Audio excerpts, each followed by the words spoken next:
The more you weigh Jon Jones, the worse it's going to get because I'm going to continue to get better. You're the scum of the earth. You are a terrible human being, but you can sure turn it on. There is not a man walking this earth that will get into my face, put his head on me, and push me forward.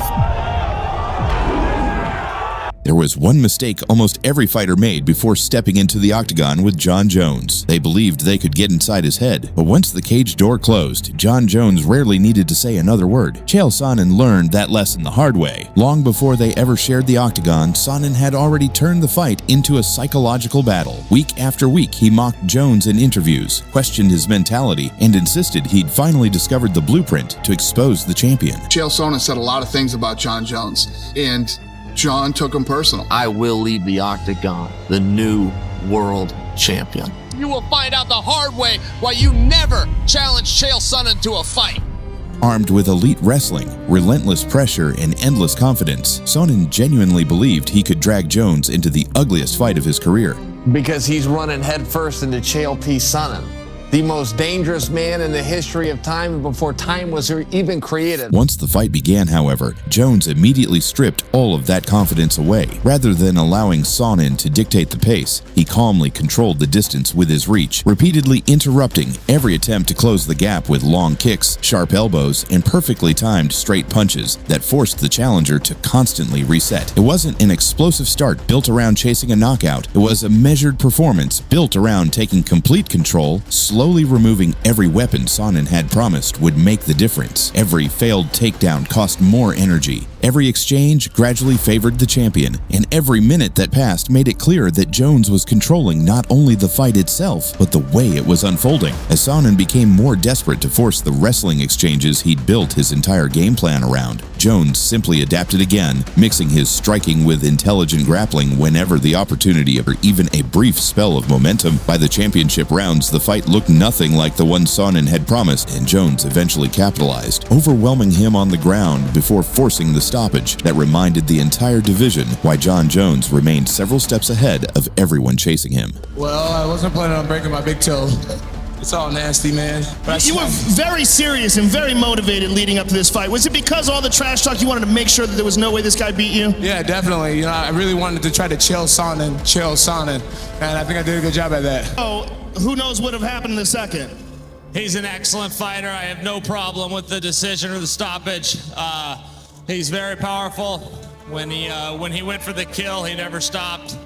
I thought I was all right, but I think he's a better fighter. Quinton Rampage Jackson believed experience would. Rampage had already built a legendary career before earning his opportunity against Jones, a former UFC champion with devastating knockout power and years of experience against elite competition. Rampage is back, baby. I ain't going nowhere. Quinton Jackson is one of the most experienced veterans in the light heavyweight division, and he has some of the most dynamic punching and biggest power in all of mixed martial arts. I love knocking people out. I like knocking them out with my hand. A motivated and hungry Quinton Jackson is a very, very dangerous opponent. He needs something exciting to fire him up and get him motivated.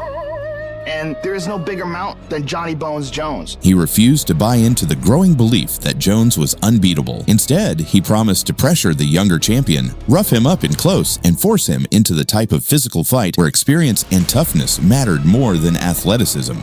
Talking like that, the kid don't got the type of experience. Don't you think that's disrespectful to Shogun?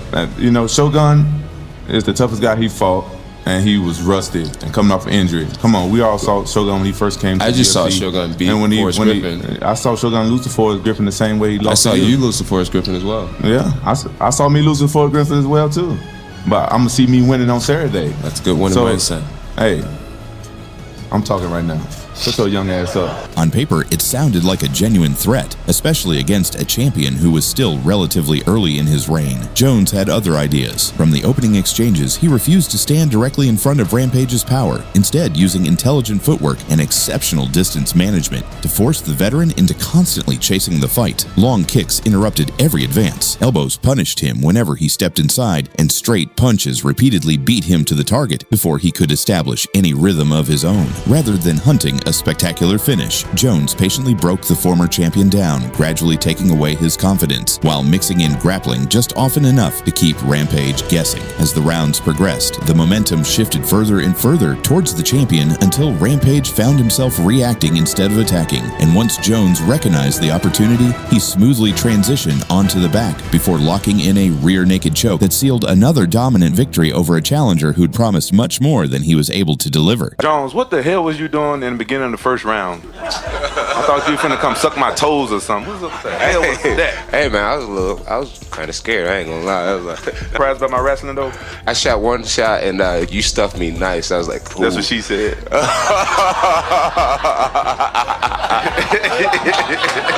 That's the only fight in my career where I've been almost close to 100%. And none of my injuries hurt, and I trained really hard where I was like overconfident. I thought I was going to beat the shit out of that kid. I really thought I was. Is that the loss that hurts the most? No, that's not the one that hurt the most. Jon Jones turned out to be like one of the best fighters in the world. He got me with one of my most weakness, the rear naked choke. But neither of those rivalries carried the emotion that surrounded Daniel Cormier. By the time they finally met, months of heated interviews, unforgettable press conference confrontations, and genuine hatred had transformed the fight into one of the biggest rivalries the UFC had ever seen. I actually was sitting next to you at UFC 148, and you guys had some words, and I don't think a lot of people knew that you didn't like each other at the time. What originally made that happen? He just said a couple things like, you know, you look like you can wrestle. Go get cauliflower on the other side. Maybe you can get a takedown against me. And my whole thing was it just came off so off-putting because he didn't know who I was. It goes to show your level of education that you count that as a fight. I whooped your Well, I'm glad ass. you won this one because you're not winning the next time I get my hands on you. I whooped your ass just now. If you can bring a dogfight to me, please do it. There's nothing you can do to stop me, Daniel Cormier. Expect very malicious, violent things to happen. Hey, are you still there? I actually admire that you can actually be this fake and like when the TV comes on, how you can just change. Thank you. You're the scum of the earth. You are a terrible human being, but you can sure turn it on. John. Cormier truly believed his Olympic wrestling, relentless pressure, and championship mentality would finally dethrone Jones, and unlike many previous challengers, he refused to show the champion even a hint of respect before the fight. Everything pointed towards an explosive collision between two of the very best fighters in the world. Yet once the Octagon door closed, Jones once again refused to let emotion dictate his performance. He patiently managed the range, repeatedly disrupting Cormier's rhythm with awkward kicks, elbows, and intelligent movement that made it incredibly difficult for the challenger to build sustained offense. Every successful exchange seemed to increase Jones's confidence, while forcing Cormier further away from the game plan he'd spent months preparing. And although the rivalry remained fiercely competitive, Jones consistently found the better moments when they mattered most. I haven't done all these things. I haven't wrecked my vehicle. I haven't been suspended. I didn't get stripped from my championship. He needs another hug. Nah, I don't need a hug. I made you cry in front of the world. Hey, that's passion. Been waiting for these cameras to stop. Shut the fuck up. Can't stand you. Just like this. This is Cain Velasquez. This is you. Hey, it's gonna be like he was patting your back. Light word. It's gonna be light word. The truth of the matter is, I am the alpha. He really wants to be the alpha. He has no real reasoning in his mind for why he's not the alpha. And that's why there's a hatred there. The hatred comes from him. It stemmed from him from the very beginning.